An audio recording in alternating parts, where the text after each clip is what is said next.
Everyone, চলো আমি আজ করছি চিকেন পকোড়া। তো সেটাই তোমাদের সাথে শেয়ার করবো। তো ফ্রিজে কিছু চিকেন ছিল, তো আজ এই ওয়েদারে হঠাৎ ভাবলাম একটু চিকেন পকোড়া করা যাক। তো সেটাই। তো প্রথমে আমি দেখো একটু বেসন, একটা ডিম আর একটু কর্নফ্লাওয়ার নিয়ে নিয়েছি। আমি যেহেতু অল্প করছি তো একটু হলুদ নিয়ে নিলাম, আদা রসুন পেস্টও দিয়েছি আর একটু লেবুর রস দিয়ে নিচ্ছি।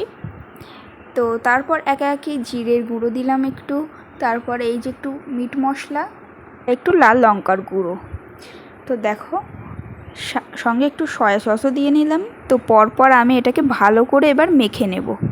তো তোমরা একটু লবণ কম দেবে সয়া সসটা দিলে, কারণ তোমরা জানো ওটা একটু লবণ লবণ লাগে। তো এরপর দেখো আমি ভালোভাবে মাখিয়ে নিয়েছি। এরপর চলো এটা ভাজা যাক। তো আমি কড়াইতে সাদা তেল দিয়ে নিলাম, এরপর একে একে আমি দিয়ে নেব।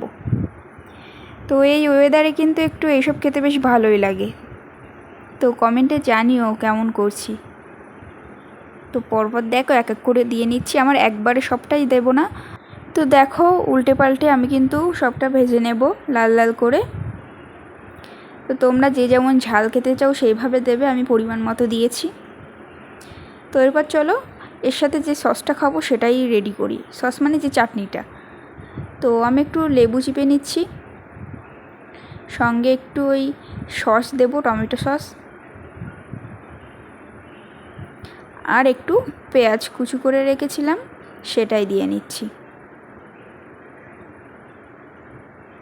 তো ভালো করে এটা মিক্স করে নিতে হবে। তো আমার একটু সস কম হয়ে গেছিলো, আমি আবারও একটু সস দিয়ে নিচ্ছি। তো এই বাড়িতে বানানো এই সিম্পল চাটনিটার সাথে কিন্তু খেতে খুব ভালো লাগে, আমি আগেও অনেকবার খেয়েছি। তো দেখো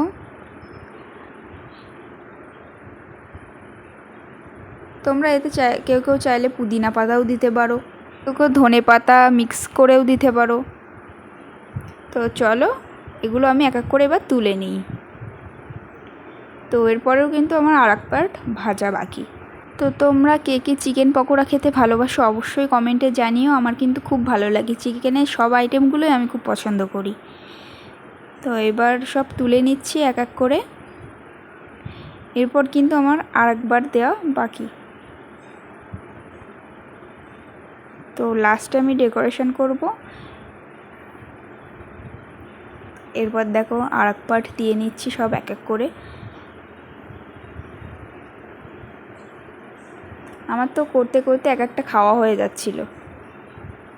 তোমরা আমার মতো এরকম কে কে করো? কিছু রান্না করতে করতে আগে টেস্ট করতে করতে হাফ ফুরিয়ে যায়। তো তোমরা কিন্তু ভিডিওটা স্কিপ করবে না, পুরোটাই দেখতে থাকো, আশা করি অনেক ভালো লাগবে। তো আমি তো চেষ্টা করব ভিডিওটা ভালো করে তোলারই তোমাদের জন্যে। তো দেখো কথা বলতে বলতে এই পার্টটাও কিন্তু হয়ে গেছে। এবার আমি ভালো করে নেড়েচেড়ে এটাও রেডি করব। তো তারপরে আমি ডেকোরেশন করব। তো তোমাদের সাথে কিন্তু খেয়েও দেখাবো কেমন হয়েছে। তো এটা একটা ব্লগ ভিডিওতে আমি দেখিয়েছিলাম, কিন্তু রেসিপিটা আমি দেইনি। তো রেসিপিটা আলাদাভাবে এই ভিডিওটাই আমি দিচ্ছি। রেসিপি বলতে আমি নিজেই ঘরোয়াভাবে যেভাবে করলাম সেটাই। তো এরপর আমি এক এক করে সাজিয়ে নিচ্ছি। তো ওই চিকেনটা দিয়ে আমি ভেবেছিলাম যে মোমো করব, কিন্তু দেখো কি থেকে কি হয়ে গেল। লাস্ট কি হবে সেটা শুধু ভগবানই জানে। তো আমি কিন্তু লেবু আর শসা কেটে রেখেছিলাম, এরপর আমি সাজিয়ে নিচ্ছি সব কিছু দিয়ে।